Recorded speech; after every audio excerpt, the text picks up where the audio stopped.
এই আপোষহীন মানসিকতার নাম আহলে হাদিস। আর একজন আহলে হাদিস সালেহের সন্তান হিসেবে, আহলে হাদিস আকীদার লালনকারী হিসেবে পৃথিবীর যে প্রান্তে আমাকে উপস্থিত করা হোক না কেন, পৃথিবীর যে কোনো জায়গায় আমাকে ডাকা হোক না কেন, সেই প্রত্যেক জায়গায় আমি নিজেকে আহলে হাদিস বলে পরিচয় দিব। আর গর্বের সাথে বলতে চাই যে একটা সেকুলার পার্টির নেতার চাইতে, লালন মতবাদে বিশ্বাসী নেতার চাইতে একজন আহলে হাদিস রিকশা চালক, একজন আহলে হাদিস দিন মজুর, যার আকীদা সালাফি, যার বিশ্বাস সঠিক, সে বেশি ভালো, বেশি কল্যাণকর আল্লাহ সুবহানাহু ওয়া তাআলার নিকটে। আহলে হাদিসদেরকে আপোষকামী মনোভাব থেকে বের হয়ে আসতে হবে।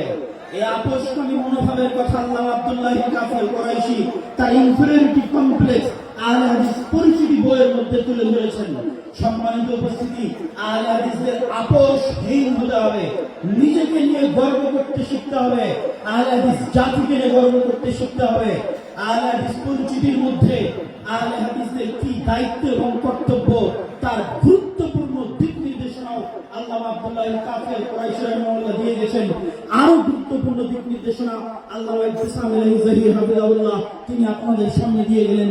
আমি আমার বক্তব্য দীর্ঘায়িত করছি না, বক্তব্যের শেষে এতটুকুই বলবো, আল্লাহ সুবহানাহু ওয়া তাআলা বলেছেন ওয়ামান ইয়াকফুর বিত্তাগুত, আগে তাগুতকে অস্বীকার করতে হবে।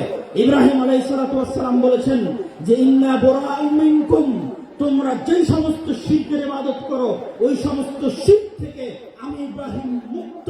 তিনি কোরআনের যেখানে ইব্রাহিম আলাইহিস সালাতু ওয়াস সালামের কথা বলবেন সেখানে ইব্রাহিম আলাইহিস সালাতু ওয়াস সালাম শিরক থেকে নিজেকে মুক্ত ঘোষণা করেছেন।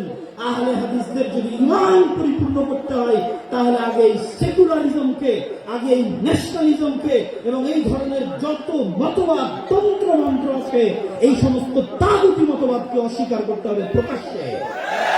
যেদিন প্রকাশ্য অস্বীকার করতে পারবে সেদিন ঈমান পরিপূর্ণ হবে, তাওহীদ পরিপূর্ণ হবে। আর ইসলাম আমাকে এবং আপনাকে নিয়ে বিজয়ী হতে হবে, এই জন্য ইসলাম নয়, ইসলাম নিজেই বিজয়ী হতে পারে। আপনি সাথ দিবেন কিনা সেটা আপনার ব্যাপার। সম্মানিত উপস্থিতি, আমি আমার সংক্ষিপ্ত বুঝ অনুযায়ী যেটি বুঝেছি যে আমরা যদি ইসলামকে রাষ্ট্র ক্ষমতায় প্রতিষ্ঠিত করতে চাই তাহলে আমাদের রাষ্ট্র ক্ষমতায় প্রতিষ্ঠিত হওয়ার যোগ্য হতে হবে, যা আমার প্রত্যেক বহু বক্তব্যে আপনাদের সামনে তুলে ধরেছি। ন্যায় পরায়ণতা, ন্যায়ের আন্দোলন করতে হবে নিজের জায়গায়, নিজের পরিবারে, নিজের সমাজে, প্রত্যেক ক্ষেত্রে ন্যায়ের আন্দোলন করতে হবে। এই ন্যায়ের আন্দোলন যেই দিন করবেন নিজে ন্যায় পরায়ণ হবেন, আল্লাহ সুবহানাহু ওয়া তাআলা দয়া করলে আপনাকে অবশ্যই তিনি রাষ্ট্র ক্ষমতায় প্রতিষ্ঠিত করবেন। তবে আগে ন্যায় পরায়ণ হয়ে রাষ্ট্র ক্ষমতায় যাওয়ার যোগ্য হতে হবে। আল্লাহ সুবহানাহু ওয়া তাআলা আহলে হাদিসদেরকে সেই তৌফিক দান করুক, আল্লাহুম্মা আমিন। এবং আহলে হাদিসদেরকে কেউ যেন ক্ষমতার